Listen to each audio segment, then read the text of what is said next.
This is the New Balance 880 version 11. It's a shoe that normally doesn't get a lot of media attention.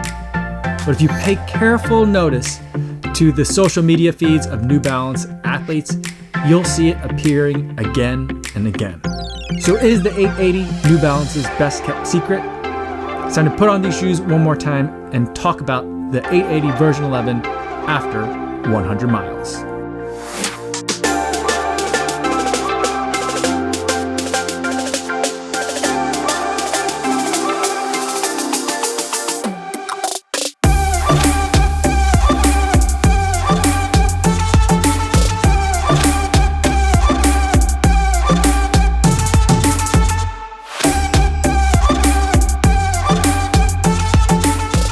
.90 miles, 9 minutes, 7 seconds per mile. Mostly an easy run with a couple of strides thrown in there. My first kind of long-ish run since the CIM marathon earlier this month, and a perfect way to get the New Balance 880 version 11 to the 100-mile mark. Now, before I tell you how this shoe has done for me over the past several months, I do want to go over the disclosures.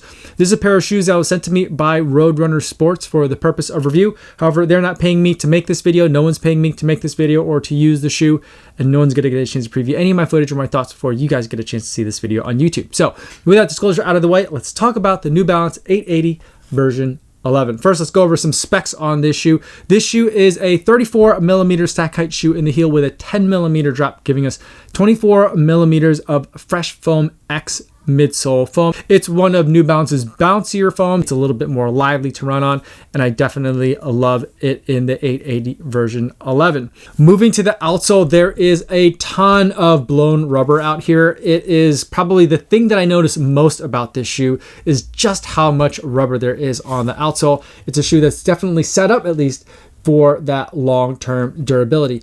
Moving to the upper, it's a double jacquard mesh upper, which is very nice and stretchy up here in the toe box. And the further you move back, the kind of more dense the shoe becomes. And we start to get a little bit puffy in the tongue, a little bit more puffiness in the tongue that I would like. And then around here, there is a moderate amount of padding, about the right amount of padding, I would say, for what you would expect in a daily trainer.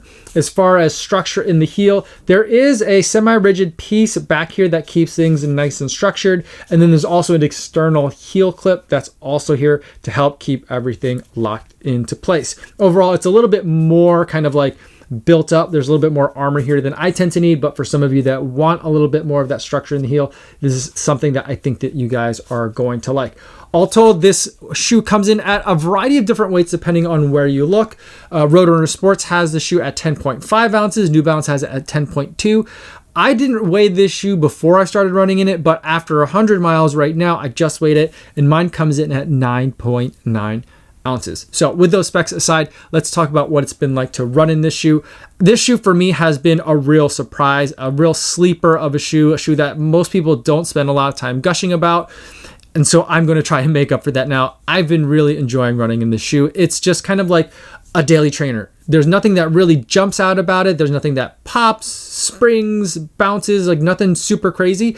It's just a put it on, set it and forget it, get your workout done, and then get ready for the next day. The shoe really steps up and can handle anything that you want to throw at it. For most of the runs that I did in this shoe were probably 6-mile runs were the most frequent, but I also did a lot of 10-mile runs in the shoe. The longest run I did is a 15-mile run. And between all those distances, some of those runs had some strides thrown in there. The 880 version 11 always rose to the task no matter what the temperature or time of year. I felt like the 880 was always a really solid choice to bring along. Now, I mentioned it when I talk about the upper. The only thing that I really didn't love about the shoe is just how kind of puffy it is in the tongue. It starts to get really puffy up here. It's like compared to the rest of the shoe, the tongue is unusually padded. And I think that with the way that some of the mesh is working back here and some of the layers and padding and foam are working towards the back of the shoe, I think it tended to get a little bit hot in some of the summer months.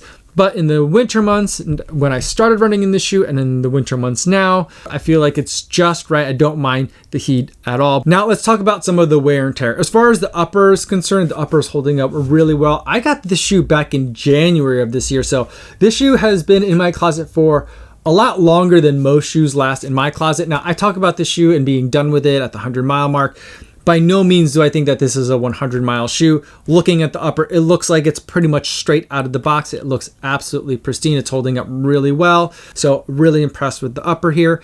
And then on the outsole, like I said, it has a lot of rubber on here. So there's just a lot of room that this thing has to go in terms of getting worn down. And for a 100-mile shoe, it's showing a little bit better wear than I would expect for 100 miles. There's only a couple of areas where there's a bit of wear. That's right here underneath the pads of the foot. There's some visible spots where it's starting to wear down, but that's kind of what I would expect. And then the other main area that I see in wear is on the outer portion of the heel. And here I'm seeing very, very little amounts of wear. So this part here, I don't know if it's a different formulation with some of these different colors, but this part right here seems to be holding much better than the stuff that's in the forefoot. So maybe it's just the location, maybe there is a difference in the composition, but you know, overall as a whole outsole system, I feel like it's doing really well. The grip is still excellent and there's still plenty of rubber left. And also the fresh foam itself, I think that it's doing well as I would expect in my experience with Fresh Foam X midsole foams. They last longer than you would expect of a normal kind of like everyday daily trainer running shoe. And so I think that this, with the midsole foam that they've chosen, plus the amount of rubber they put on the outsole, those of you out there who are dollars per mile warriors are going to fall in love with this shoe, because I think the durability is certainly there. And it's a shoe that also performs well, because usually when you're talking about that level of durability, the performance tends to drop. Here, I feel like they've managed to balance those two things really well. So I will say that the 880 is definitely a shoe that I have been sleeping on for a long time, but a lot of you guys that are just looking for a no-nonsense daily trainer, I think this is the first place that you should look. My personal preferences, I like the shoes that are a little bit more kind of flashy, that have a little bit more excitement to them. But if you just want to get down to brass tacks, look no further than the 880 version 11. It came in at number 3 of my top 5 daily trainers for 2021. And it's definitely a shoe that I've been enjoying. And I'm happy to report that it's holding up really well in terms of my long-term testing. Those are my thoughts on the 880 version 11 after the 100 miles. If you have any other questions about the shoe, please feel free to put them in the comments down below, or better yet, feel free to stop by the live stream I do Monday through Friday right here on YouTube. I'd love to talk to you guys in the chat. That's all I have for today, everybody. Thanks so much for making it all the way to the end of the video. Hopefully you guys are staying safe out there on your runs, and I'll see you in the next one. Yo, what's going on?